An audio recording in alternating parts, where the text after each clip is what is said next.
कृषी मंत्री माणिकराव कोकाटे हे गेल्या काही महिन्यांपासून सातत्याने वादात सापडले असून वाद आणि कोकाटे हे समीकरण आता जास्तच जुळल्याने एका व्हिडिओवरून समोर आले आहे। कृषी मंत्री माणिकराव कोकाटे यांचा विधानसभा सभागृहात मोबाईलवर रमी खेळतानाचा व्हिडिओ व्हायरल होताच विरोधक त्यांच्यावर तुटून पडलेत।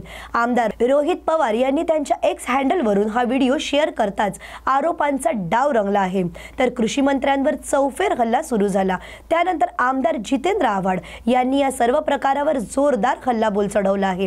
जितेंद्र आव्हाड यांनी एक्स हँडलवरून ट्विट करत कोकाटे यांना चांगलाच चिमटा काढला आहे। शेतकऱ्यांनो विसरा हमी आणि खेळा रमी असा खणखणीत टोला त्यांनी लगावला आहे। यापूर्वी त्यांनी कृषी मंत्र्यांच्या व्हिडिओवर जळजळीत प्रतिक्रिया दिली होती। लोकशाहीच्या पवित्र मंदिरात सत्ताधिकारी आमदार काय काय करतात हे समोर येत असल्याची टीका त्यांनी केली। शेतकऱ्यांविषयी उलटसुलट वक्तव्य करायचे, दुसरीकडे जंगली रमीमुळे अनेक आत्महत्या झाल्या आहेत, तोच खेळ मंत्री सभागृहात खेळत असल्यावर त्यांनी टीका केली आहे। कुर्ला प्लॅटफॉर्म क्रमांक 6 वर लादी बसवण्याचे काम सुरू असता पण तिथे कोणतीही सुरक्षा व्यवस्था त्या ठिकाणी नसल्यामुळे इंदू पगारे यांचा तोल जाऊन त्या पडल्या। या घटनेत त्यांच्या डाव्या हाताचे हाड 2 ठिकाणी फ्रॅक्चर झाले असून कुर्ला GRP पोलिसांनी त्यांना सुरुवातीला जवळच्या बाबा हॉस्पिटलमध्ये नेले। उपचारांची सोय नसल्याने त्यांना KM रुग्णालयात पाठवण्यात आले, जिथे त्यांच्या हातावर शस्त्रक्रिया करण्यात आली। त्यानंतर रेल्वे प्रशासन आणि संबंधित ठेकेदारांवर गुन्हा दाखल करण्याच्या मागणीसाठी इंदू पगारे आणि त्यांचे पती महादेव पगारे हे शनिवारी संध्याकाळी 5 वाजता GRP ठाण्यात गेले, परंतु त्यांची तक्रार घेण्यात आली नाही। त्यामुळे सायंकाळपासून कुर्ला रेल्वे GRP पोलीस ठाण्याबाहेर रात्रभर ठिय्या सुरू केले। मात्र 17 तास झाले तरी देखील त्यांची तक्रार घेण्यात आली नाही।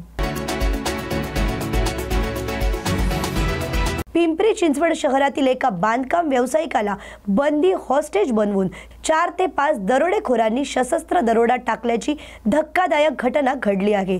निगडी प्राधिकरण परिसरात राहणारे प्रसिद्ध ज्येष्ठ बांधकाम व्यावसायिक चंद्रभान छोटूराम अग्रवाल यांच्या राहत्या घरी ही घटना घडली। इंजिनिअरिंग टॉपर निघाला चोर, दुसऱ्या मजल्यावरून दुकानात शिरला आणि हात साफ केला। प्रत्यक्षदर्शीने दिलेल्या माहितीनुसार दरोडेखोरांनी आधी नोकरांचे हातपाय बांधून त्यांना एका खोलीत डांबले, त्यानंतर त्यांनी चंद्रभान यांचे देखील हातपाय बांधून लूटमार सुरू केली। मात्र हा सगळा प्रकार सुरू असताना चंद्रभान यांनी समय सूचकता दाखवून गॅलरीत जाऊन दरवाजा आतून बंद करत शेजाऱ्यांकडे मदतीसाठी हाका मारल्या आणि हा प्रकार उघडकीस आला। हीच दृश्य बघून परिसरातील शेकडो नागरिक तरुण त्यांच्या मदतीसाठी धावून आले। दरम्यान दरोडेखोर हे हत्यारबंद असल्याचं कळल्याने बऱ्याच वेळानंतर घटनास्थळी पोलीस दाखल झाले, आपले हत्यार सज्ज करून पोहोचले। मात्र तोपर्यंत दरोडेखोर पसार झाले होते। किरकोळ कारणावरून तरुणाला 2 दिवस डांबून ठेवत सलग अमानुष मारहाण करण्यात आली। यात तरुणाचा मृत्यू झाल्याची धक्कादायक घटना अंबाजोगाई तालुक्यातील देवळा गावात उघडकीस आली। या प्रकरणी अंबेजोगाई ग्रामीण पोलीस ठाण्यात 7 जणांविरुद्ध खुनाचा गुन्हा दाखल करण्यात आला। अविनाश गोरोबा सगट असं मृत तरुणाचं नाव आहे। तरुणाची आई केशरबाई सगट यांनी दिलेल्या तक्रारीनुसार अविनाश मासे घेण्यासाठी गावातील वैभव सगट यांच्या घरी गेला होता। त्यावेळी घरात कुणी नसल्याने तो आत गेला असता विमल सगट हिने त्याच्यावर आरडाओरडा केला। त्यानंतर गावातील काही तरुणांनी मिळून त्याला रस्त्यावर पकडून जबरदस्तीने मारहाण केली। प्रकरण तिथेच थांबले नाही, दुसऱ्या दिवशी पुन्हा अविनाशला जबरदस्तीने मोटरसायकलवरून उचलून नेले। अंजनपूर कोपऱ्याजवळील कॅनल परिसरात त्याला बांबूच्या काठ्या आणि लाकडी दांडके यांनी लाथाबुक्क्यांनी बेदम मारहाण केली। शरीरभर मार लागल्याने आणि पोटात गंभीर दुखापत झाल्याने त्याची प्रकृती खालावली। त्याला अंबाजोगाई शासकीय रुग्णालयात दाखल करण्यात आले, मात्र उपचारादरम्यान त्याचा दुर्दैवी मृत्यू झाला। सरकारी कार्यालयांच्या वेळांमध्ये येत्या काळात बदल होणार असल्याची माहिती असून यासाठी मुख्य सचिव राजेश कुमार यांच्या अध्यक्षतेखाली एक समिती स्थापन करण्यात आली। मुंबईतील लोकलला होणारी गर्दी हा सरकारसाठी चिंतेचा विषय ठरली आहे। उपनगरातून होणाऱ्या मोठ्या संख्येने कर्मचारी दररोज मुंबईत नोकरीसाठी येत असतात। काही दिवसांपूर्वी मुंब्रा स्थानकाजवळ झालेल्या अपघातात 8 प्रवाशांचा हकनाक बळी गेल्याचे सांगितले जाते। याचे पडसाद पावसाळी अधिवेशनातही पडले आहेत। विरोधकांनी या मुद्द्यावरून सरकारला धारेवर धरले। परिणामी मुंबईतील कार्यालयीन वेळेत बदल करण्याची गरज व्यक्त केली जात आहे। दरम्यान सरकारी कार्यालयांच्या वेळांमध्ये येत्या काळात बदल होण्याची शक्यता आहे अशी माहिती दिली जात आहे। भांडूपमध्ये शिवसेना पक्षाकडून प्रतापनगर येथील पडलेल्या रस्त्यांच्या खड्ड्यांमध्ये झाडे लावून पालिकेचा निषेध करण्यात आला।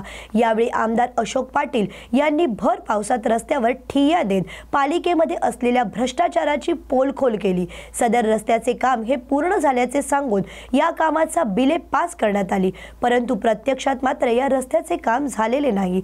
त्यामुळे आज या रस्त्यावर अशोक पाटील आणि त्यांच्या कार्यकर्त्यांनी झाडे लावून निषेध व्यक्त केला आणि पालिकेतील भ्रष्ट अधिकाऱ्यांच्या निलंबनाची मागणी देखील केली। बघा, गेले 2 वर्षापासून या रस्त्याचा मी पाठपुरावा करतोय आणि वारंवार नुसतं आश्वासन देणं याच्या पलीकडे काही झालेलं नाही। आता या रस्त्याची प्रत्यक्ष परिस्थिती आज तुम्ही बघितलात, म्हणजे रस्ता नाही, हा निव्वळ खड्डे झालेले आहेत।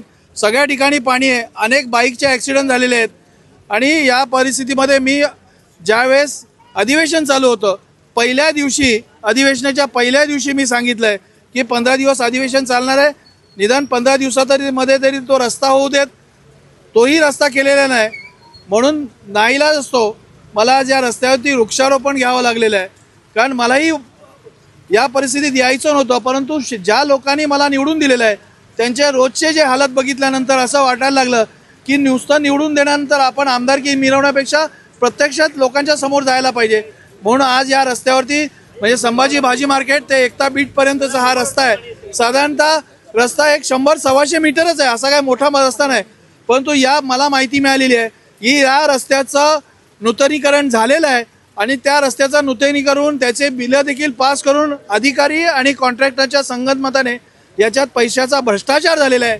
प्रत्यक्षात काय रस्ता बनवला गेलेला नाही हे आपणही प्रत्यक्ष बघतात, म्हणून या अधिकाऱ्यांची चौकशी लावायला पाहिजे। अशा प्रकारे तुम्ही जर काम करत असाल तर तुमच्या देखील चौकशी लावणं गरजेचं आहे आणि जर अधिकारी दोषी असेल तर ताबडतोब त्यांना सस्पेंड करा। आणि शेवटी हे सगळ्या जनतेचा पैसा आहे, हा जनतेचा पैसा लोकांसाठी वापरला गेला पाहिजे। आज ह्या वृक्षारोपणासाठी आम्ही जे नियोजन केलेलं होतं, अधिकारी मला सकाळपासून सगळे अधिकारी मला फोन करतात की साहेब कुठल्याही परिस्थितीत करू नका, आम्ही 2 दिवसात देतो। रात्री तर मला एका अधिकाऱ्यांनी सांगितलं की 2 वाजल्यापासून आम्ही काम करतो आहोत, परंतु मी सकाळी प्रत्यक्ष बघितलं 1ही रुपयाचं काम झालं असं खोटं सांगतात आणि मला फसवण्याचं काम करतायत। मी एक आमदार म्हणून काम करत असताना मला फसवण्याचं काम करतायत, म्हणून आज शेवटी नाईलाज असतो।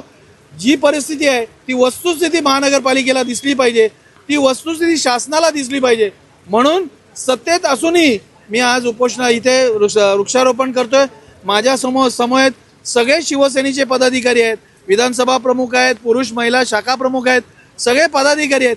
त्यांचीही खंत अशी आहे की जर का शासनामध्ये अशी फसवणूक होत असेल ते केव्हा तरी रस्त्यावर उतरावं लागेल आणि शिवसेना हा मूळ पक्षच असा आहे की रस्त्यावर उतरून न्याय मागणारा हा पक्ष आहे आणि मग त्यांचं प्रतिनिधित्व करत असताना मी आज शेवटी मला नाईलाज असतो वृक्षारोपण करायला लागतंय आणि आता तरी प्रशासनाला जाग येऊ दे आणि या भांडूपमध्ये पूर्ण भांडूपमध्ये जी रस्त्याची परिस्थिती आहे, रस्त्याची चाळण झालेली आहे, परंतु अधिकाऱ्यांना बिलकुल त्या रस्त्याचं डागडुजीकरण करण्यासाठी पण वेळ मिळत नाही, म्हणून त्यांना जाग यायला पाहिजे। म्हणून आज आम्ही हा वृक्षारोपणाचा कार्यक्रम घेत आपण सगळे मीडियाच्या माध्यमातून, म्हणूनच मी गेले 25 वर्ष निवडून येतो, मधल्या कालखंडामध्ये 5 वर्ष मी नव्हतो, आमदार म्हणून होतो। याच्यामध्ये ही परिस्थिती महानगरपालिकेची फारच बदलली आहे। एस वॉर्डमध्ये मी बघितलं की अधिकारी कुठल्याही लोकप्रतिनिधीला जुमानत नाही, मनमानी चालू आहे आणि ही मनमानी थांबवण्यासाठी म्हणून मला शेवटी हा निर्णय घ्यावा लागतोय। नवी मुंबईत महाराष्ट्र नवनिर्माण सेनेचा एक आगळा वेगळा बॅनर सर्वांचेच लक्ष वेधत आहे। आमचं काही भांडण नाही, तुमच्याशी पण नाही, मस्ती करणार असाल तर इथे महाराष्ट्राचा दणका बसणार म्हणजे बसणारच। महाराष्ट्र में रहना होगा तो रोजगार करना होगा, तो मराठी भाषा आणि चाहिए महाराष्ट्र नवनिर्माण सेने प्रमुख का बयान। एजी कल से मराठी बोलना सीख लो वरना वो मनसे वाले आएंगे, अशा आशयाचे बॅनर नवी मुंबईत महाराष्ट्र नवनिर्माण सेनेचे नेते सविनय म्हात्रे यांनी लावले आहेत।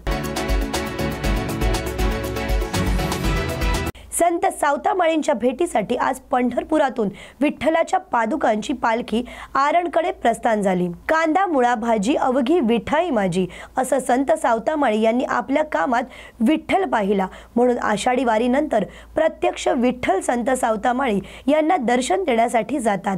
याकरिताच आज परंपरेप्रमाणे काशी कापडी समाज आणि प्रसाद कळसे यांच्या घरातून पांडुरंगाच्या पादुकांनी अरणकडे प्रस्थान केले। पंढरपूर ते अरण हा पालखी सोहळा पायी जात असतो। यामध्ये यंदा प्रथमच आमदार अभिजित पाटील हे 15 किलोमीटर पायी चालत रोपळेपर्यंत प्रवास करणार आहेत। हरिनामाच्या जयघोषात पांडुरंगाचा पालखी सोहळा निघाला आहे।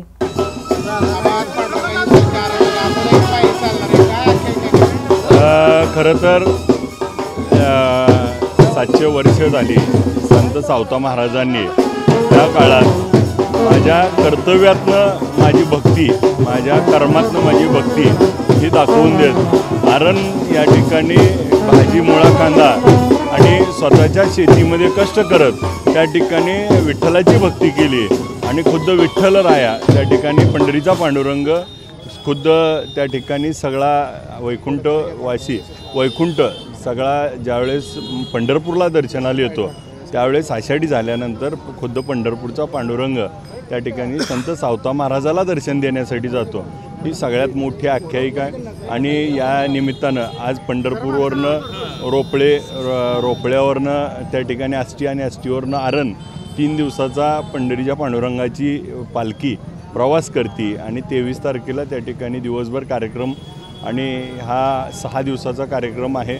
यामध्ये खूप मोठ्या संख्येनं भक्त भाविक त्या ठिकाणी सामील होत आहेत आणि संत सावता महाराजांच्या यासाठी महाराष्ट्र सरकारने महाराष्ट्राचे मुख्यमंत्री व पालकमंत्री याने 150 कोटी रुपयाचा त्या ठिकाणी आपल्याला आराखडाला मंजुरी दिली आहे, अवर्ग दर्जा केला आहे आणि त्याचं खूप सुंदर असं काम आता पुढच्या काळामध्ये होणार आहे। त्यामुळं या आता येणाऱ्या काळामध्ये संत सावता महाराजांचं त्या ठिकाणी जे कार्य आहे, त्यांचे जे ओव्या आहेत, अभंग आहेत ते जगभर त्या ठिकाणी प्रसिद्ध होतील आणि त्याचबरोबर त्यांच्यासोबत तिथं असणारे गुरव ज्यांनी ह्या सगळ्या अभंग कव्या लिहिल्या ह्या दोघांचं त्या ठिकाणी महत्त्व आहे आणि आरणला आज त्या ठिकाणी आम्ही सगळेजण पायी चालत निघालो।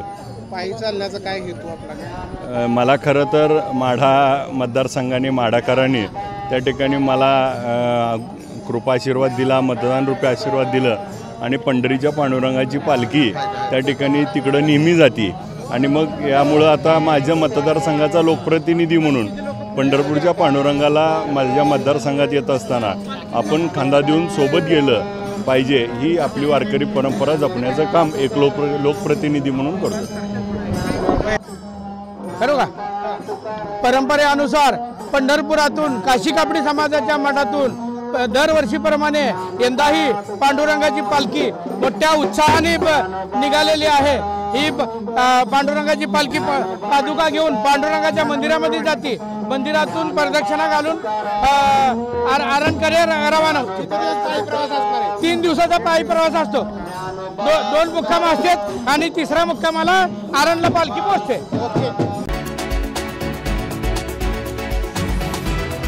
आपल्या मुलीची टीसी मागण्यासाठी शाळेत गेलेल्या पालकाला संस्था चालकाने बेदम मारहाण केली आणि त्यामुळे त्या पालकाचा मृत्यू झाल्याची घटना काही दिवसांपूर्वी परभणीच्या 0 फाटा परिसरात घडली। या अनुषंगाने शिक्षक आमदार विक्रम काळे यांनी सदरील घटना ही माणुसकीला काळिंबा फासणारी असल्याचे म्हणाले आहेत। तसेच या प्रकरणाची राज्य सरकारने गंभीर दखल घेतली असून याची उच्चस्तरीय चौकशी सुरू आहे। दोषींवर कारवाई केली जाईल। शिक्षक आमदार म्हणून मी देखील त्याचा पाठपुरावा करणार असल्याचे आमदार विक्रम काळे यांनी सांगितले आहे। तसेच राज्यामध्ये शाळांसाठी टप्पा अनुदान राज्य सरकारने जाहीर केले आहे। याचा फायदा राज्यातील विनामदारी तसेच औषधा अनुदानित शाळांमधील शिक्षकांना होणार आहे। शिक्षकांनी मुंबईच्या आझाद मैदानावर आंदोलन केल्यानंतर आमच्यासह शिक्षकांच्या रेड्यांमुळे राज्य सरकारने 950 कोटी रुपयांची तरतूद केली आहे। येणाऱ्या हिवाळी अधिवेशनात या शिक्षकांच्या सर्वच मागण्या पूर्ण करण्यासंदर्भात आम्ही सरकारकडे पाठपुरावा करणार असल्याचेही शिक्षक आमदार विक्रम काळे यांनी सांगितले आहे।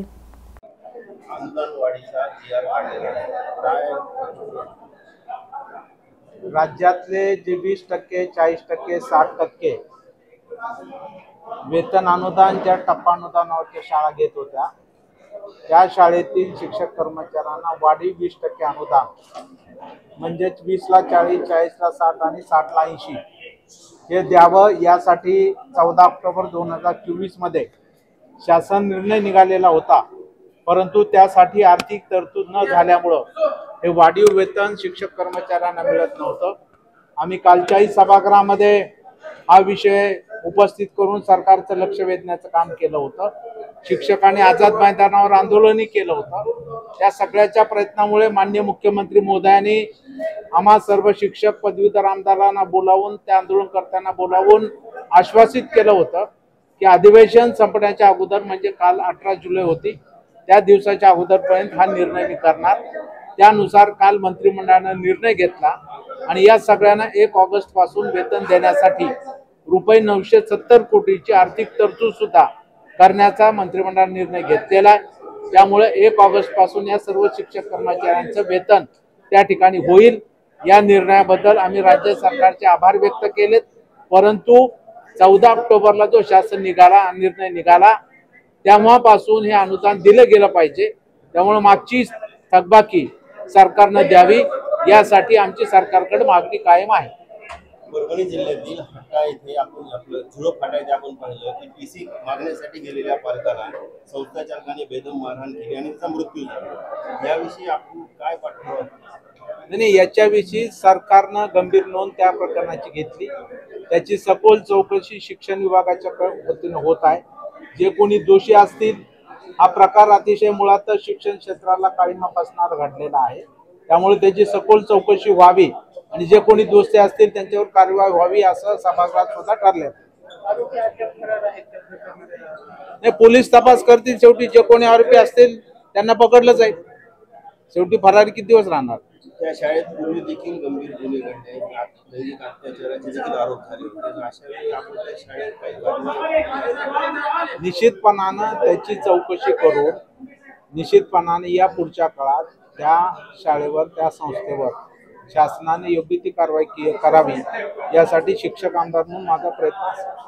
20% अनुदान आपण देत आहे 5-5 वर्षाला. तर काही शिक्षक तर रिटायर होत आहेत 100%च्या. पुढे शासनाकडे आपण काही याची बाजू मांडणार? शासनाकडे आम्ही बाजू मांडून लावून धरलेली आहे आणि आता 80% सर्व शिक्षक आलेले आहेत. आता येणारा 20%चा टप्पा म्हणजे 100% अनुदान हे येणाऱ्या हिवाळी अधिवेशन जे नागपूरला होणार आहे त्याच्यामध्ये व्हावं या दृष्टीनं माझे कसोशीनं प्रयत्न राज्य सरकारकडे सुरू आहेत आणि निश्चितपणानं हा शासन निर्णय नक्की घेईल असा आशावाद मला या निमित्तानं सांगावासा वाटतो.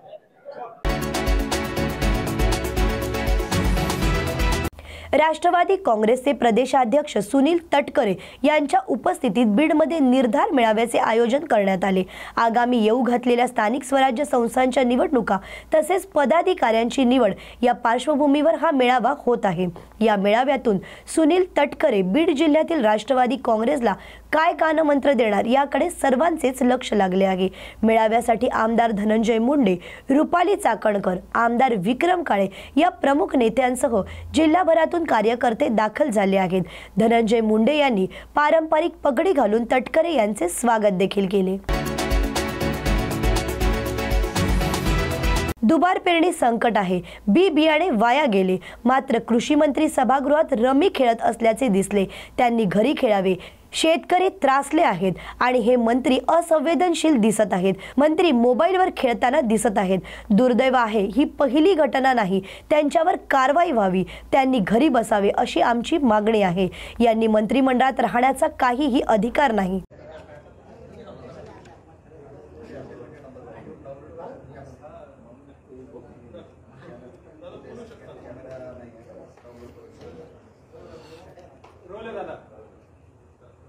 सततच्या अधिवेशन झाल्यावर सातत्यानं मागच्या 6 वर्षात मी या अधिवेशनात काय केलं याची माहिती संभाजीनगरात येऊन पत्रकार परिषदेत देत असतो. एकही अधिवेशनानंतर काय केलं हे कोणाला विचारायची वेळ मी येऊ दिली नाही आणि म्हणून हे अधिवेशन झाल्यावरही तसं 3 आठवड्याचं आणि तसं 15 दिवसाचं. कारण प्रत्येक आठवड्याचे 5-5 दिवस, फक्त 15 दिवसाचं हे अधिवेशन झालं. मी जे काही विधिमंडळाचे जे आयुध आहेत, डिव्हाइस आहेत, याचा पूर्ण वापर या निमित्ताने केला. जसं 289चा प्रस्ताव असेल, 15 दिवसात 16 प्रस्ताव मी मांडले. तारांकित प्रश्न मी 42 टाकले, त्याच्यातले 5-7 प्रश्न आले, परंतु 42च्या 42ला उत्तर आलं. मराठवाड्याच्या विकासाच्या संदर्भात अर्धा तास चर्चा मी मांडली. संभाजीनगर शहरातील बायोमेडिकल वेस्टच्या संदर्भात चर्चा केली. धनगर विद्यार्थ्यांचं जे हॉस्टेल्स आहे त्याच्या संदर्भात चर्चा, जी संभाजीनगरात आणि जालन्यात या हॉस्टेलच्या विषयी काही प्रश्न निर्माण झाले होते त्याच्याविषयी मी चर्चा उपस्थित केली. आणि संभाजीनगरातले, मराठवाड्यातले अनेक विषय हे उपस्थित केले सरकारकडे. मग त्याच काळात जे छावणीमध्ये घटना झाली होती, अधिवेशन सुरू होत असताना चिंचडगाव इथं वैजापूरमध्ये एका महिला कीर्तनकारांची हत्या झाली होती. संभाजीनगर महापालिकेचे काही विषय असे सगळे घेऊन मला असं वाटतं या अधिवेशनात मुद्दे मांडले. आडगाव जे आहे, पॉवर ग्रीड आपल्याकडे झालेला आहे पिंपरीजवळ, इथून अजून ह्या पॉवर ग्रीडच्या जे बाधित लोक आहे यांचा प्रश्न अजूनही बऱ्याच याच्यातला शिल्लक आहे. संभाजीनगर जिल्ह्यातील धानोरा, लासू स्टेशन येथील काही भ्रष्टाचार होता. जलजीवन मिशनचे काही विषय होते. त्याचप्रमाणे ट्रान्सपोर्ट नगर जे आपल्याकडे व्हायचं आहे वाळूजला, त्याच्याविषयी. त्याचप्रमाणे जलवाहिनीच्या बाबत आणि जे BNCचं PWDचं काम आहे रस्त्याचं, त्याच्या संदर्भात सुद्धा प्रश्न उपस्थित केले. जिल्ह्यातील समाज कल्याण, बालविकास विभाग, गुन्हेगारी याविषयी सुद्धा मी प्रश्न उपस्थित केले. घरकुल जे आहे, अहिल्याबाई होळकर, पुण्यश्लोक अहिल्याबाई होळकर घरकुल, याच्याविषयी सुद्धा मी सातत्यानं मुद्दे मांडलेले आहेत. आणि म्हणून जेवढं शक्य आहे तेवढे मुद्दे संभाजीनगरचे, कारण शेवटी मी राज्याचा विरोधी पक्षनेता असताना मला या संभाजीनगरचे मुद्दे तर मांडावे लागतील, परंतु राज्याचे जे महत्त्वाचे विषय आहे आणि त्याच्याही मग शेतकऱ्यांचे विषय असेल, कायदा सुव्यवस्थेचा विषय असेल, राज्यातील उद्योगाचा विषय असेल, शिक्षणातील झालेले भ्रष्टाचार असेल, मग हिंदी सक्तीचा मुद्दा असेल, शक्तीपीठ मार्गाचा विषय, 11वी प्रवेश अजूनही झालेले नाही पूर्ण, पोलीस बांधवांचे अनेक विषय या अधिवेशनात मी मांडण्याचा पूर्णपणे प्रयत्न केला. सरकारने काही प्रश्नाला सकारात्मक तर काही प्रश्नाला सरकारच्या नेहमीच्या पद्धतीनं नुसतं थातूर मातूर अशा पद्धतीनं मुद्दे मांडले. जालन्याचं जे शेतकऱ्यांचं आंदोलन चालू आहे मागच्या 70-80 दिवसानं, 80-85 दिवसापासून, जो नांदेड जालना कनेक्टिंग मार्ग समृद्धी मार्गाला होतोय, त्याचा भूसंपादन आणि त्याच्यातून निर्माण झालेले प्रश्न, असे विषय मला असं वाटतं मांडण्याचा प्रयत्न केला. मराठवाड्याच्या विषयाचा जर उल्लेख केला तर हिंगोलीचे असतील, नांदेडचे असतील, हिंगोलीचं हळद संशोधन केंद्राचा मुद्दा, बीड गेवराईमधले काही मुद्दे होते, धाराशिवचे काही मुद्दे, लातूरचे काही मुद्दे, सगळ्या मराठवाड्याला स्पर्श करण्याचा या अधिवेशनाच्या निमित्तानं मी प्रयत्न केला. तुम्ही हे सगळं काम करत असताना मंत्रिमंडळातील एक मंत्री एकीकडे शेतकऱ्याची आत्महत्या सुरू होत्या, तो मंत्री रमी खेळण्यामध्ये गुंग होतो, काय सांगाल असं? खरं तर शेतकऱ्यांचे विषय आताच्या घडीला दुबार पेरणीचं संकट शेतकऱ्यांसमोर आहे. काही ठिकाणी बोगस बियाणे शेतकऱ्यांना दिले गेले. मोठ्या प्रमाणावर अवकाळी पाऊस, जवळपास 97,000 हेक्टर जमिनीवर अवकाळी पावसाचं नुकसान झालं. असं असताना राज्याचे कृषी मंत्री सभागृहात रम्मी खेळण्यात गुंतलेले आहेत, अशा पद्धतीची माहिती समोर आलेली आहे एका व्हिडिओच्या माध्यमातून. आता रम्मी खेळायची असेल मंत्र्याला तर त्यांचं घरदार सगळं आहे, परंतु सभागृहात रम्मी खेळणं, शेतकऱ्यांच्या प्रश्नाकडे दुर्लक्ष करणं किती असंवेदनशीलता ही आहे राज्य सरकारची हे स्पष्ट होत आहे. कारण हेच मंत्री जो विमा आहे पीक विमा गोष्टी करतात, सगळे साधन सुचिता हरवलेले आहेत. तुमचेच लोक माता भगिनीवर अन्याय अत्याचार करतात, तुमचेच लोक गुंडागर्दी करतात, तुमचेच लोक भ्रष्टाचार करतात, तुम्हीच भ्रष्टाचारांना सगळ्यांना सोबत घेतलेलं आहे. गोंधळ कोणाचा आहे, तुमचा आहे का आमचा आहे? सुनील तटकरे 2 दिवसापूर्वी आले होते, ते म्हणाले की राष्ट्रवादी झाली तर ते भाजपची चर्चा करून आम्ही हे सगळं निर्णय घेतो. हे पहा, सुनील तटकरे असो की एकनाथ शिंदे असो, हे पक्ष आम्ही यांना शहा सेना म्हणतो. दिल्लीनं जसं सांगेल तसं ते चालतात. यांच्याकडं पाणी जरी प्यायचं असेल गोडभर तर यांना दिल्लीला विचारावं लागतं. असे पक्ष यांना स्वाभिमान गहाण ठेवला यांनी. यांचा काय स्वाभिमान आहे काही पक्ष? सुनील तटकरे बरोबर बोलले ना की भाजपला विचारावं लागेल. भाजप म्हणजे कोण आहे? आता पक्षाध्यक्षाला कोणी विचारतं भाजपमध्ये? समजा इथं महाराष्ट्राचे अध्यक्ष चव्हाण झाले किंवा आधी बावनकुळे कोणी विचारतं त्यांना? फुगड सगळे फडणवीसांकडे जातात. दिल्ली तिथे असं कोण जगत प्रकाश नड्डांना विचारतं? शहा आणि मोदींकडे जातात. निशिकांत दुबे म्हणाले बॉम्बे शहर हे पूर्वी गुजरातचा भाग होता, 1956 पर्यंत ते महाराष्ट्रात नव्हते. होतं ना, मग त्याला काय खोटं बोलले ते? त्याच्यामुळे वाद निर्माण झालाय. तुमच्याच गटाचे लोक टीका करतात. अरे बाबा, मुंबई होतच ना आधी, नंतर जे आपला लढा उभा झाला, 107 हुतात्मे गेले, त्याच्यानंतर मुंबई महाराष्ट्रामध्ये आली ना. त्याच्यामुळे तो जे काय मुंबई आधी आपला महाराष्ट्राचा भाग कुठं होता? मुंबई महाराष्ट्रात जोडली जावी म्हणून मोठ्या पद्धतीनं महाराष्ट्राचा हा एक लढा लढला गेला आणि त्याच्यात 107 हुतात्मे शहीद झाले. त्याच्यानंतर महाराष्ट्र झालेला आहे. त्याच्यामुळे ते काय चूक बोललं? बरोबर बोललं. केंद्रीय मंत्री प्रतापराव जाधव असं म्हणतात की ठाकरे गटाचे 8 ते 10 आमदार पुन्हा फुटणार आहेत, ते आमच्या संपर्कात आहेत. बरं घ्या म्हणा त्यांना.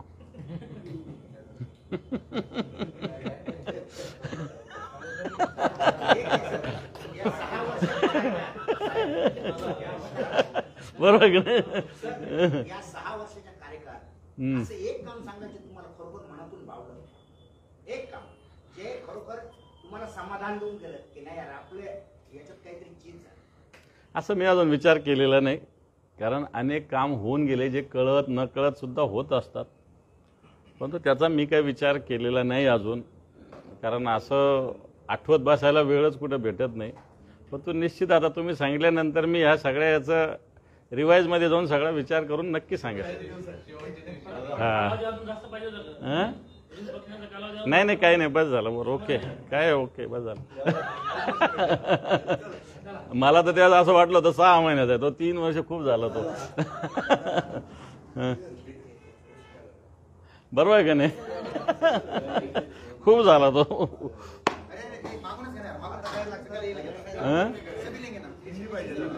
हिंदी चाहिए आपको?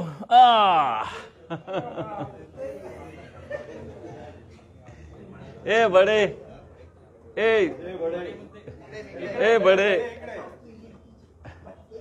बने हात याने विचारला तो प्रतापराव जाधव, तो जरा लाव.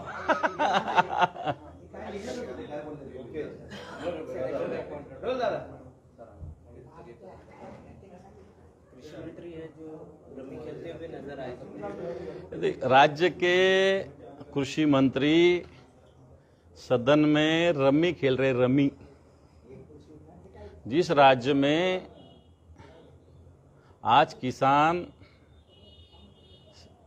बड़े पैमाने पे संकट में है, दोबारा जो बोगस बीज आए हैं उसके वजह से शेतकरी परेशान थे. उसी के बाद मानसून जितना चाहिए उतना नहीं बरसा है, और ऐसी स्थिति रहते हुए राज्य के कृषि मंत्री असंवेदनशीलता दिखा रहे हैं, सदन में रमी खेल रहे हैं. मैं समझता हूँ ऐसे कृषि मंत्री को 1 मिनट भी कृषि मंत्रालय का पदभार रखना नहीं चाहिए. इनको इस पद से निकालना चाहिए. ये देखो, मुख्यमंत्री देवेंद्र जी और आदित्य जी उनके काम से उस होटल में गए थे. मेरे पास जो मालूमात है उस हिसाब से, और आदित्य जी ने कहा है कि वो उनके दोस्तों के साथ डिनर में गए थे। गए होंगे, अधिवेशन खत्म हुआ, 3 हफ्ते काम में तो एक आध दिन जाता है आदमी, उसको क्या बड़ी बात है। उन्होंने स्पष्ट किया है। अभी एक होटल में जाना है क्या पाप है क्या? होटल थोड़ी किसकी प्राइवेट प्रॉपर्टी है, सब जा सकते हैं। दोनों भी गए होंगे अलग अलग जगह डिनर को, उसको क्या बड़ा इश्यू है। अमेरिका कहता है कि जो हमला हुआ था उसके बाद अमेरिका की मध्यस्थ से इंडिया और पाकिस्तान की जो लड़ाई चल रही थी वो रुक गई है, लेकिन उपराष्ट्रपति ने कहा है कि किसी में दम नहीं है कि इंडिया को रोक सके। किसी में दम नहीं है ये तो हम भी कहते हैं, लेकिन ट्रंप ने ये बोल दिया है, उसको क्यों बोलते नहीं मोदी जी कि ये नहीं, ये हमने रुकवाया, ये हमने किया था, ये क्यों बोलते नहीं? तो फिर एकदम बता देना, बोलना उनको, बोलना जरा लोगों को बोलने से मोदी जी को एक बार बता दो कि तुम बोलो कि ट्रंप ने नहीं रुकवाया, हमने खुद रुकवाया, बता दो। महाराष्ट्र की सदन में बीजेपी के ही एमएलए उनकी सब जो कार्यक्रम चल रही है पूरी काला चट्टा बट्टा जो सब सामने निकाले, क्या लगता है आपको? देखो, हम सदन में पिछले 3 हफ्ते में थे, बीजेपी के विधायकों ने भी बड़े पैमाने पे सरकार के कामकाज पे सवाल उठाए हैं। सिर्फ शुरुआत करते थे वो मोदी का सरकार, फडणवीस का सरकार, आरती एक एक आरती दोनों को उतारते थे और बाद में सरकार ऐसा काम कर रही है वैसा काम कर बताए। तो मैं तो समझता हूँ हम तो विरोध में है, लेकिन जो सत्ता में बैठे उस पार्टी के विधायक भी सरकार के खिलाफ है। वो एकनाथ शिंदे के आपको ऑफर दिला, पुराना विषय है, नहीं बस हो गया। मस्जिद की जगह 1200 करोड़ रुपए की वो नहीं मालूम नहीं ना मुझे, मालूम लेके क्या बोलता हूँ मैं, चुप है, मालूमात लेता मैं फिर बोलता। पण थोडी आहे, विरोधक आहोत आम्ही एकमेकांचे, दुश्मनी थोडी, आमची तोंडच बघायचं नाही असं थोडी आहे। विचाराची लढाई चालू राहील, त्याच्यामुळे असं भेटणं फार याला फार आपण वेगळं समजण्याची गरज आहे असं मला तरी वाटत नाही।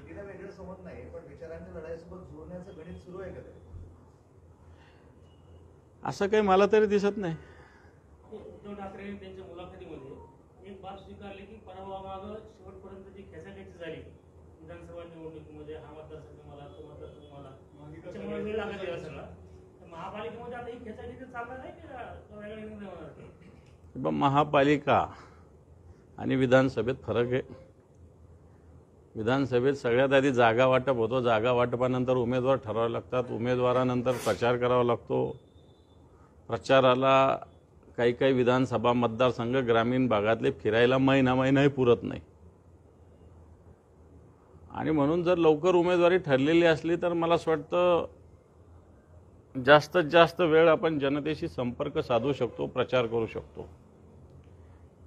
ते विधानसभेत काही ठिकाणी होऊ शकलं नाही, ही भावना मान्य उद्धवजी ठाकरे साहेबांनी व्यक्त केली। महापालिकेचे वॉर्ड छोटेसे असतात, फिरायला 2 दिवस लागतात फार झालं तर। शेवटच्या 2 दिवसापर्यंत चालणार का आता आघाडी करायची की नाही? मग तर तुम्हाला इलेक्शनचं टाइम टेबल माहिती नसतो, 3 आठवडे आधी सगळी प्रोसेस असते। लोकसभा लढवण्यासाठी तुम्हाला भाजप आणि शिंदे गट यांच्याकडून ऑफर आल्या होत्या का? कशा ऑफर आल्या होत्या का? हे मी एकदा काल सांगितलेलं आहे, आणि तो विषयाला आता काही अर्थ नाही, संपला, आता वर्ष निघून गेलं त्याला। सांगितलं मी काल, खुलं सांगितलं आल्या होत्या म्हणून, सांगितलं सगळं काल सांगितलं मी, काल डिटेल सांगितलेलं आहे, रिपीट नको। आता तो विषय संपून गेलेला आहे, आता नवीन विषय विषयाबद्दल उत्सुकता आहे। तिथेच बोलताना असं म्हणाले दोन्ही शिवसेना एकत्र आलं तर आनंदच होईल मला, पण वाटते हे थोडं भावनिक होतं, याबद्दल तर सांगा मला। नाही भावनिक असं मी त्याविषयी सभागृहात सुद्धा उद्धवजी ठाकरे साहेब असताना बोललो होतो की मनाला वेदना होतातच ना, सगळे एकमेकाशी जोडलेले, रक्ताशी नात्याने जोडल्यासारखे असणारे लोक एकमेकांच्या विरोधात गेले तर याच्या मनाला वेदना होत असतात।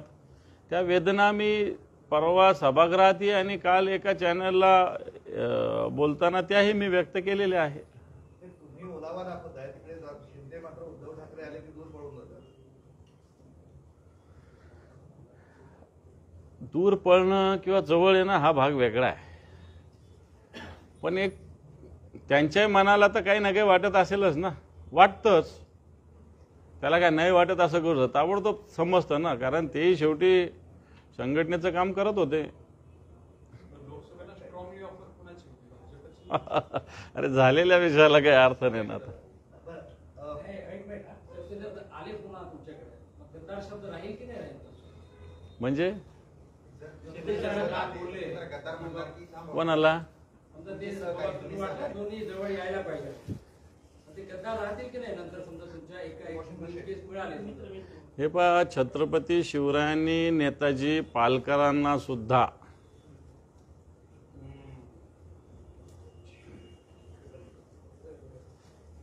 खाफी खान झाला होता नेताजी पालकर, पुन्हा नेताजी पालकर करून घेतलं होतं. एवढंच मी बोलेल, बाकी नाही बोलणार. मी आता एवढंच सांगितलं, बाकी काही बोलत नाही मी. संघटनेचे आमदार जे प्रशांत भाऊ त्यांनी मनपा आयुक्तांवर प्रचंड मोठ्या प्रमाणावर आरोप केले. 29 मिनिटं भ्रष्टाचाराचे आरोप केले. तुमचं काय नेमकं म्हणणं या सगळ्या प्रकरणात? मी नाही ऐकलं काय आरोप केले, मी नाही ऐकले कधी. 29 मिनिटं मला नाही माहिती काय. बोलायला पण तयार नाही या सगळ्या प्रकरणात. काय का नाही, आम्ही आमची भूमिका मांडली कमिशनरांच्या विषयी. कमिशनरांनी जे काय 67(3)(c)चा वापर केला तो चुकीचा केलेला आहे. कमिशनर मनमानी करतात या महापालिकेत, ठेकेदारांना मदत करतात, राजकीय हेतूनं काम करतात. स्पष्टपणे सांगतो मी, त्याला काय कमिशनरला घाबरायचं आहे? भ्रष्टाचाराचा सुळसुळाट महानगरपालिकेत आहे. मी कमिशनर करतो असं नाही म्हणणार, पण महापालिकेत भ्रष्टाचार आहे, मनमानी चालू आहे ना. आता अतिक्रमण वाढताना मनमानी झाली नाही का? तर कुठं आम्ही त्यांची बाजू घेतो? 67(3)(c)चा वापर काय घरातले कामं करण्यासाठी? आम्ही काय महापालिका माहीत नाही का आम्हाला? 25-30 वर्षांनी आम्ही महानगरपालिका पाहतो, 30-35 वर्षांनी. तेव्हा 67(3)(c) कुठं वापरतात आम्हाला माहिती आहे. पण आत्ताच्या घडीला कॉन्ट्रॅक्टरसाठी आणि राजकीय हेतूनं कमिशनर काम करतात, हे स्पष्ट सांगतो. म्युन्सिपल कमिशनर स्वतःच्या यासाठी गुत्तेदारांसाठी, आता मी सांगतो, स्वतःच्या गुत्तेदारांचे कचराचं प्रक्रिया होती, त्या कॉन्ट्रॅक्टरला हाकलून दिलं. कमिशनरला होतं कोणती तरी एजन्सी आणायची. आता ज्या एजन्सी आहे, राणा असेल कोणती असेल, यांना हाकलून द्यायचं, कारण दुसरी एजन्सी त्यांना आणायची आहे. मला कोणत्या एजन्सीची प्रेम नाही आहे, मला काही घेणं नाही कोणत्या एजन्सीची. पण कमिशनरचा व्ह्यू स्वतःच्या मर्जीतल्या किंवा काही राजकीय पक्षातल्या नेत्यांच्या सजेशननी वेगवेगळ्या एजन्सीज गुत्तेदारांची आणण्याचा प्रयत्न चाललेला आहे, आणि त्या हेतूनं कमिशनर काम करतायत, हे माझं स्पष्ट म्हणणं आहे. त्यामुळं विरोधी पक्ष घाबरायचं काय गरज आहे? सत्ताधारीच त्यांच्यावर टीका करतोय. प्रशांत भाम का विरोधी पक्षात आहे का? प्रशांत भाम सत्ताधारी पक्षात आहे. तो परिणय फुके आमदार भारतीय जनता पार्टीचा आहे, त्यांनी टीका केली तर कोणत्या टेबलवर किती टक्के घेतले जातात म्हणून. त्यामुळे मला असं वाटतं कमिशनरांचं निश्चित ज्या पद्धतीनं आता आपल्याला डेव्हलपमेंट प्लॅन झालेला आहे, जे रस्ते डेव्हलपमेंट प्लॅन मध्ये इथले सजेशन मोठे ते कमी कसे झाले? तुम्ही इकडे मोठे रस्ते करायचे म्हणता, करा, पण इथल्या डीपी प्लॅन मधून मोठे गेले ते छोटे होऊन कसे येतात? याला कोणी नाही विचारत. कोणी पाठवला डीपी प्लॅन? कमिशनरनीच पाठवला ना. आणि म्हणून कुठंतरी मंत्रालय असेल किंवा कमिशनर असेल, यांच्या साठ्या लोट्यातून डीपी प्लॅन मध्ये मोठ्या प्रमाणावर बदल झालेले. हा भ्रष्टाचाराचाच प्रकार आहे, हा साधा प्रकार नाही आहे. घरकुलामध्ये काय काय झालेलं आम्हाला माहित नाही. हर्सोलच्या घरकुलामध्ये कमिशनरनी काय काय केलेलं, काय काय नाही आम्हाला माहिती आहे ना सगळ्या गोष्टी. मांजर दूध डोळे बंद करून दूध पित असेल तर असं कोणी बघितलं नाही किंवा कोणाला माहिती नाही, समजायची गरज नाही. महानगरपालिका भ्रष्टाचाराचा अड्डा बनलेला आहे आणि कमिशनर त्याचा प्रमुख आहे, त्याच्यात काय विशेष? मला असं वाटतं आपण विषयावर बोलू, फार कॉर्पोरेशनवर चर्चा बस. एक वाक्य आहे, आजची मुलाखत म्हणजे उद्धव ठाकरेंची मुलाखत हा गोंधळात गोंधळ होता. राजसोबत मराठीच्या मुद्द्यावर मिठी मारायची आणि त्याच वेळी मनसे सैनिक इतरांना मारझोड करत आहे आणि दुसरा एकमेकांना गुन्हे आच्छाके असं सांगताय. भाषा सुरू आहे, एकतर तू राहील नाही तर मी राहील, आणि मुख्यमंत्र्यांना दुसरीकडे सल्लेही देत आहे. किती गोंधळ करणार असं भाषा? काय गोंधळ? याच्यात शब्द आहे फक्त गोंधळ, पण गोंधळ काय जरा स्पष्ट केलं तर बरं होईल. फक्त शब्द आहे गोंधळ, पण गोंधळ काय झालं ते सांगावं. गोंधळ काय झालेला आहे? सुस्पष्टपणा आहे सगळ्याच्यात. गोंधळ काय? तुमचा गोंधळ आहे. भ्रष्टाचार करत नाही म्हणायचे सगळे भ्रष्टाचारी भरलेले आहेत. साधन सुचिताच्या गोष्टी करतात, सगळे साधन सुचिता हरवलेले आहेत. तुमचेच लोक माता भगिनीवर अन्याय अत्याचार करतात, तुमचेच लोक गुंडागर्दी करतात, तुमचेच लोक भ्रष्टाचार करतात, तुम्हीच भ्रष्टाचार. सभागृहात रम्मी खेळतात मोबाईलवर. मला वाटतं ह्याच्या सारखी असंवेदनशीलता सरकारची कुठंच नाही.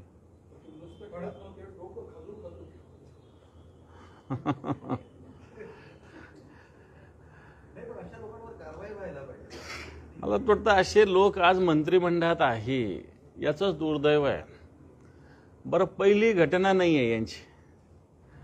कुठं ओसाडगावची पाटील की म्हणतात, कुठं ढेकळाचा पंचनामा करायचा का म्हणतात, कुठं कर्ज घेऊन तुम्ही साखरपुडे करता म्हणतात, आणि आता रम्मी खेळतात. मला वाटतं अशा प्रकारचे मंत्री, कॅबिनेट मंत्री, कृषी विभागाचा कार्यभार असणारे हे राज्य सरकार, देवेंद्रजी फडणवीस यांची मजबुरी आहे अशा या सगळ्या लोकांचं सहन करणं, असं मला दिसतं. परंतु अशा मंत्र्यावर कारवाईची आवश्यकता आहे. अशा मंत्र्याच्या असंवेदनशीलतेवर प्रहार शेतकरी करतील, परंतु सगळ्यात महत्त्वाचं सरकारमधील मुख्यमंत्री आणि उपमुख्यमंत्र्यांनी केलं पाहिजे, असं आमचं सरकारला आव्हान आहे. कारण म्हणजे अशा मंत्र्याला घरीच बसवलं पाहिजे. रम्मी खेळायचं तर खेळत बसा ना घरी, तुम्ही 24 तास खेळा. सभागृह कशासाठी असतं? जनतेचे प्रश्न, शेतकऱ्यांचे प्रश्न सोडवण्यासाठी असतं. सभागृह कामकाज कशासाठी असतं? रम्मी खेळण्यासाठी असतं का? म्हणून अशा मंत्र्यावर कारवाई केली पाहिजे. यांना मंत्रिमंडळात राहण्याचा 1 मिनिट सुद्धा अधिकार नाही.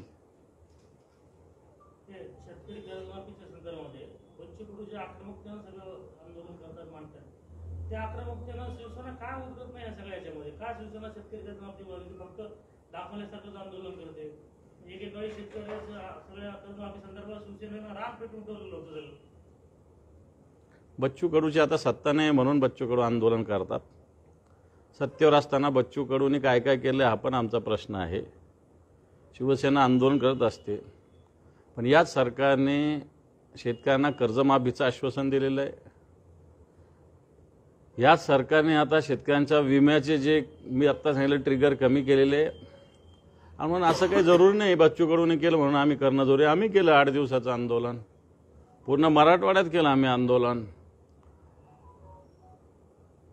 आणि आताच्या घडीला शेतकरी पीक पाणी सगळ्या विषयात गुंतलेले असताना आताच्या घडीला आंदोलन हे मला असं वाटतं योग्य कालावधी आंदोलनाचा आत्ताचा नाही आहे.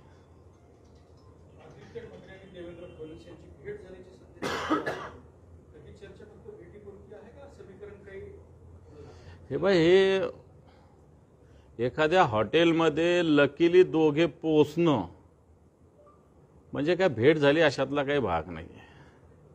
आणि आदित्य साहेबांनी स्पष्ट केलं आहे की मित्रांबरोबर डिनरचा प्लॅन त्यांचा होता म्हणून ते हॉटेलला गेलेले होते.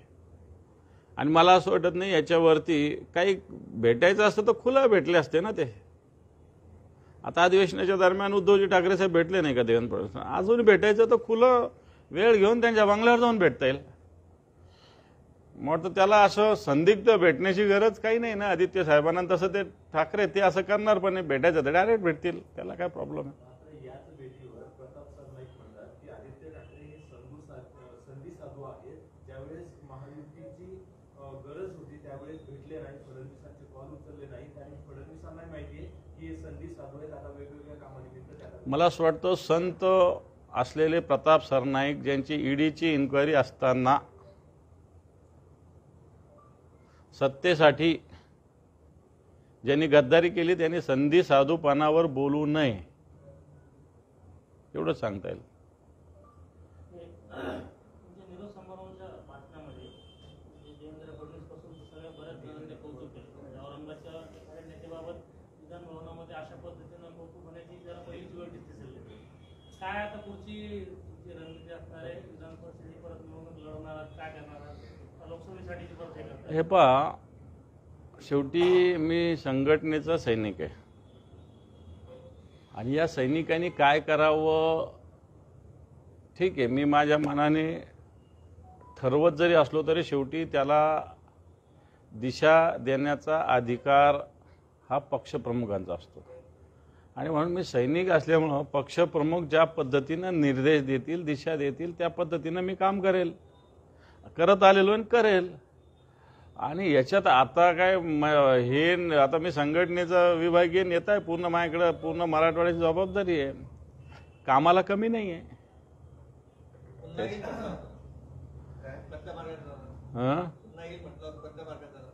निवडणुकीच्या मार्गाने जाईल ना, जी निवडणूक होईल ती लढेल आणि जाईल.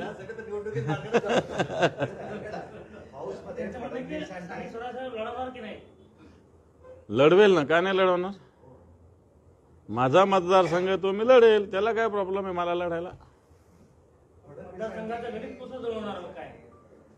मागच्या जुळवलं तसं पुन्हा जुळवू, त्याला काय प्रॉब्लेम आहे?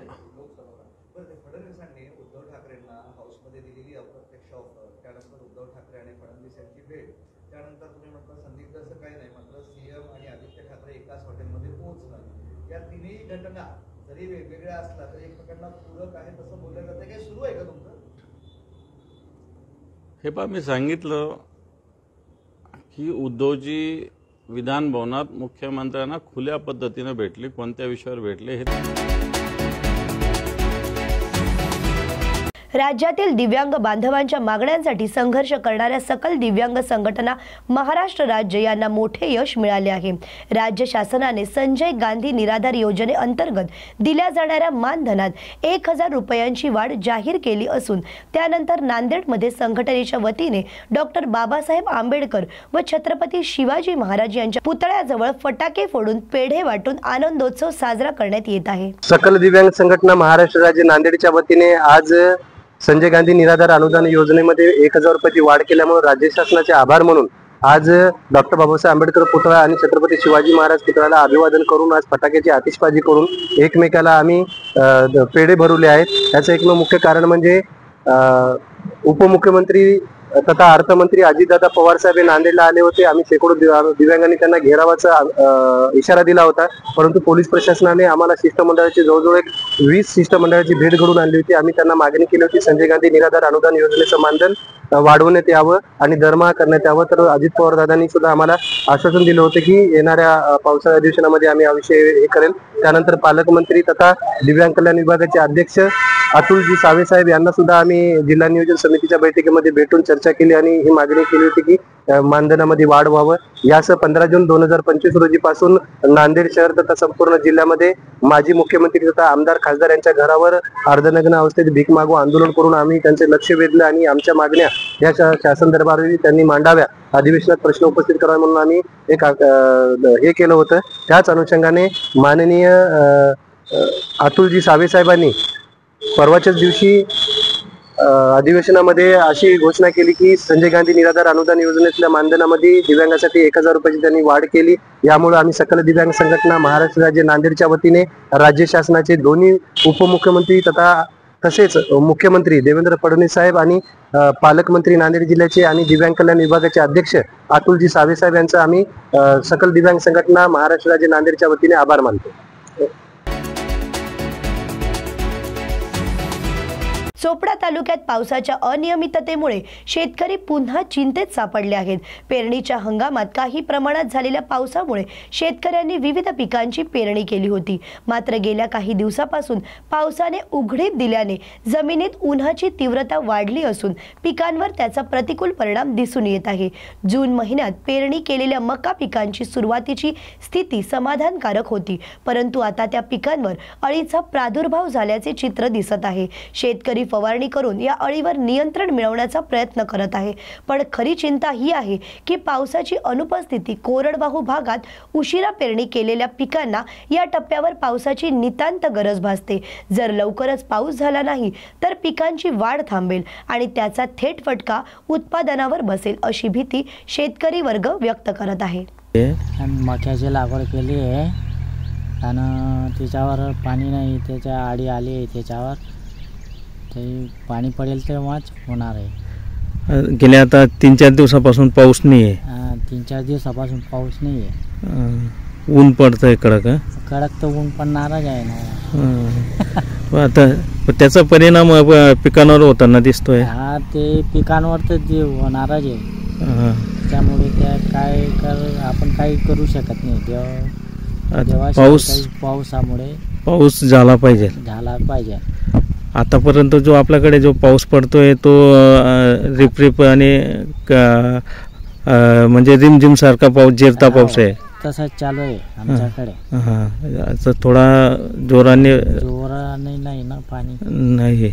म्हणजे जमिनीत ओलावा आहे का? ओलावा आहे पण कमी आहे.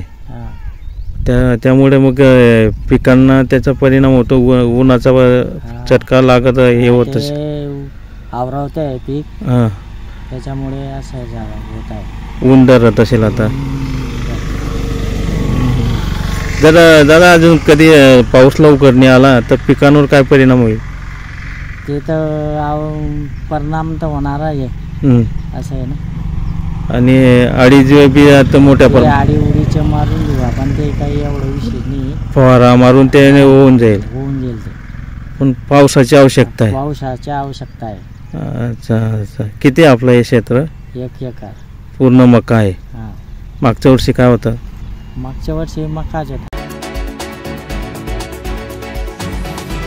धुळे जिल्हा पोलिसांनी आगामी सण व उत्सवांच्या अनुषंगाने कालपासून संपूर्ण जिल्ह्यात नाकाबंदी व ऑल आउट ऑपरेशन राबवून केलेल्या कारवाईमध्ये 3 पिस्टल मॅगझिन्स, 4 जिवंत राऊंड, 7 तलवार जप्त करून तसेच 5 मोटरसायकल व 2 पाण्याचे मोटर म्हणजे जलपरी हस्तगत करून तडीपार आणि फरार असलेल्या आरोपींवर व गावठी हातभट्टी, दारू, जुगार व मोटार वाहन कायद्यान्वये धडक कारवाई करीत आतापर्यंतची सर्वात मोठी कारवाई या कॉम्बिन ऑपरेशन दरम्यान केली आहे.